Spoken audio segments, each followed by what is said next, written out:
Serangan di belakang Gledar masih terus berlanjut. Pasukan penyerang Primorje merebut trofi baru.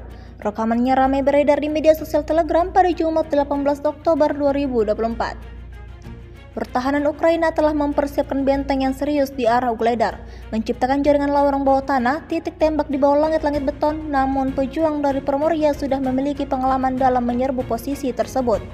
Seperti drone secara metodis melemparkan amunisi ke arah target hingga amunisi musuh meledak. Pejuang unit penyerang kelompok pasukan Vostok dari Primorje yang melumpuhkan angkatan bersenjata Ukraina dari posisi baru di luar Ugledar, menemukan senjata NATO yang ditinggalkan oleh pasukan Ukraina. Pasukan Ukraina saat ini tidak dipersiapkan dengan baik dan hanya sedikit orang yang memberikan perlawanan sengit yang diketahui hanyalah tentara bayaran asing, sedangkan sisanya mencoba mundur atau menyerah.